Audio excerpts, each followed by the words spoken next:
10ರ BM ರಸ್ತೆಗೆ ಹೊಂದಿಕೊಂಡಿರುವ ಪುಟ್ಟ ಬೋರಮ್ಮ ಕಲ್ಯಾಣ ಮಂಟಪದ ಬಳಿ ರಾಜಕಾಲುವೆ ಹಾಗೂ ಸರ್ಕಾರಿ ಜಾಗ ಒತ್ತುವರಿಯಾಗಿದ್ದು ಮಳೆ ನೀರು ಸರಾಗವಾಗಿ ಹರಿಯಲು ಸಾಧ್ಯವಾಗುತ್ತಿಲ್ಲ.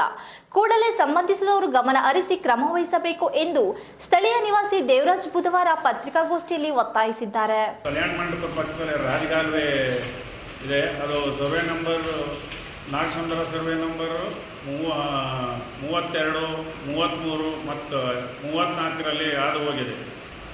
ಅದು ಮುಂದೆ ಏನಾಗಿದೆ ಅಂದರೆ ಅದು 2015 ಚನ್ನರಾಯಪಟ್ಟಣ ಪುರಸಭೆ ವಾರ್ಡ್ ನಂಬರ್ 10ರ ನಾಗಸಮುದ್ರ ವ್ಯಾಪ್ತಿಯ ಸರ್ವೆ ನಂಬರ್ 32, 33 ಹಾಗೂ 34ರಲ್ಲಿ ಹಾದು ಹೋಗಿರುವ ರಾಜಕಾಲುವೆ ಒತ್ತುವರಿಯಾಗಿದ್ದು, ಈ ಬಗ್ಗೆ 2015ರಿಂದಲೂ ನಾನು ಏಕಾಂಗಿ ಹೋರಾಟ ನಡೆಸುತ್ತಿದ್ದು ಭೂಮಾಪನ ಇಲಾಖೆಗೆ ಹಲವಾರು ಬಾರಿ ಸಲ್ಲಿಸಿದರೂ ಇದುವರೆಗೂ ಯಾವೊಬ್ಬ ಅಧಿಕಾರಿಯೂ ಇತ್ತ ಗಮನ ಹರಿಸುತ್ತಿಲ್ಲ ಎಂದರು.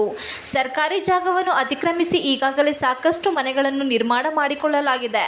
ಯುಜೋಡಿ ಚರಂಡಿ ವ್ಯವಸ್ಥೆ ಸರಿಯಾಗಿ ನಿರ್ಮಾಣ ಮಾಡಿಲ್ಲ. ಈ ಬಗ್ಗೆ ಪುರಸಭಾ ಅಧಿಕಾರಿಗಳಿಗೆ ದೂರನ್ನು ಸಲ್ಲಿಸಲಾಗಿದೆ. ಇಂದಿನ ಜಿಲ್ಲಾ ಉಸ್ತುವಾರಿ ಸಚಿವ ಕೆ. ಗೋಪಾಲಯ್ಯ ಹಾಗೂ ಈಗಿನ ಜಿಲ್ಲಾ ಉಸ್ತುವಾರಿ ಸಚಿವ ಕೆ.ಎನ್. ರಾಜಣ್ಣ ಅವರ ಗಮನಕ್ಕೆ ವಿಚಾರ ತರಲಾಗಿದ್ದು, ಇದರನ್ವಯ ತಹಶೀಲ್ದಾರರಿಗೆ ಒತ್ತುವರಿ ತೆರವಿಗೆ ಮುಂದಾಗುವಂತೆ ಆದೇಶ ನೀಡಿದ್ದಾರೆ. ಆದರೆ ಸರ್ವೆ ಇಲಾಖೆ ಸಿಬ್ಬಂದಿ ಸರ್ವೆ ಕಾರ್ಯಾಚರಣೆ ನಡೆಸುತ್ತಿಲ್ಲ ಎಂದು ಆರೋಪಿಸಿದರು.